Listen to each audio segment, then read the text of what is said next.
Today on the Ancestral Findings podcast, the 1850 U.S. federal census was a historic one in a few important ways. The most important and obvious is that it is the first one to record the names of everyone in a household, not just the head of household. This makes it an extraordinarily important one to genealogists. Here are the things you need to know about this remarkable census.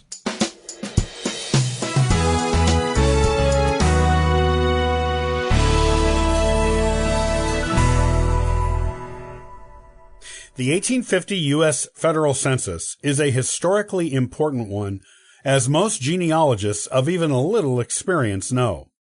If you are a total beginner, this census is a game changer for your genealogy research. That is because it is the first one that recorded the names of every person in a household. Previous censuses only recorded the names of the heads of households, along with the number of other residents of different age groups, and whether male or female. The 1850 census records every name, so no one gets lost to history. To many genealogists doing American genealogy, it is the first piece of documented proof, or even knowledge, they have an ancestor's existence. In addition to this historic change to the census, this census was also designed to be more accurate than previous ones. This is due to the fact that enumerators were, for the first time, given a set of printed instructions on how to conduct the census to take with them into the field. Comparisons to previous censuses have shown that the 1850 census was, indeed, more accurate than the previous ones, and the printed instructions the enumerators were given to bring with them is what researchers have accounted for this improved accuracy. This was the 7th U.S. Census to be taken, and was conducted beginning June 1st, 1850, until December 31st, 1850. The population for this census was determined to be approximately 23 million people, which was a 35% increase from the 1840 census.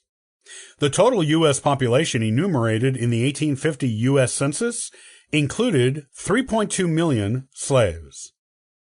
Questions asked of U.S. citizens and residents on the 1850 U.S. federal census include the following: name, age as of the date they were enumerated, whether male or female, color, place of birth, occupation, only applicable to males over the age of 15, the value of any real estate owned, whether a person had been married in the previous year, whether a person was disabled, deaf, mute, insane, blind, or idiotic, whether able to read or write, only applicable to those over the age of 20, whether a person attended school during the past year, whether a person was a pauper or a convict.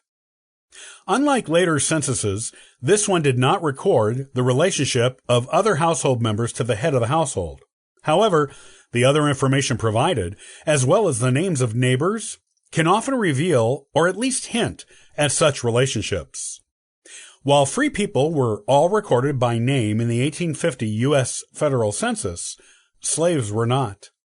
They were recorded on a separate schedule and listed by gender and their estimated age, along with the name of their owner. These can still be useful for those conducting African American genealogical research in locating their ancestors, especially when combined with other available records.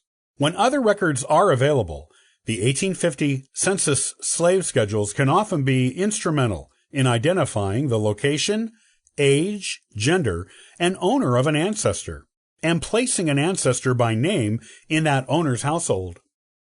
African American residents who were free were recorded by name, along with each person in their household, just like everyone else on the non-slave schedule, and using all of the same questions asked of everyone else.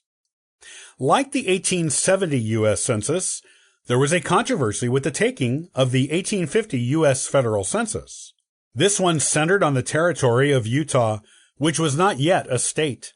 A separate territorial census of Utah was taken in 1851, but Census Secretary Broughton Harris refused to certify the results of that census. His reasoning was that he believed Brigham Young, the founder of the Utah Territory, conducted the census without Harris's supervision or participation.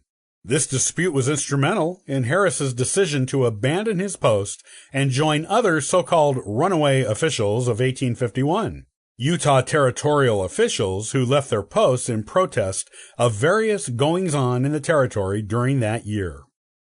After the departure of Harris and other officials, relations between the U.S. federal government and Utah officials and residents declined, eventually resulting in the Utah War. Part of the difficulty in relations between the U.S. federal government and Utah was that local government officials in the territory believed that having slaves there might hinder their request for statehood. At the time, some members of Congress did not want slavery to be a part of the Western territories. The slave schedule for the 1850 U.S. federal census shows only 26 slaves in the territory of Utah, and a note is included that all of them were being sent to California. However, later researchers estimate that there were about 100 African Americans in Utah at the time of the 1850 U.S. federal census, and that all of them were slaves.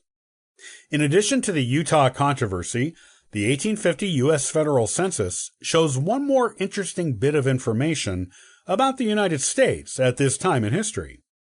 This is that the territory of the United States had expanded greatly since the previous census. Texas had been admitted as a state, and Oregon had been made into a U.S. territory. Parts of Mexico had also been incorporated into the United States. These new acquisitions accounted for an additional 1,000,000 square miles of land added to the nation. The United States was becoming a legitimate world economic power by this time in history, thanks to the Industrial Revolution that was just beginning at the time of this census. The economic information on the 1850 U.S. federal census includes a great amount of wealth and manufacturing, a lot of which went to exports to other countries. The United States was becoming competitive on an economic basis with Great Britain, France, Spain, the Netherlands, Germany, and other European powerhouses.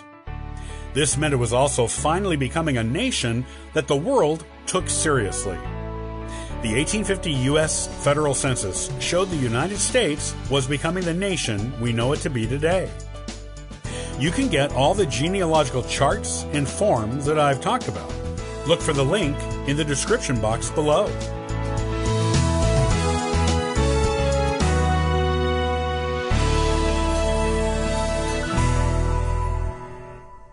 Thanks for joining me today on the Ancestral Findings Podcast. You can subscribe to the podcast on YouTube and iTunes. Also, check out ancestralfindings.com for free genealogy lookups, ebooks, and weekly giveaways. Happy searching!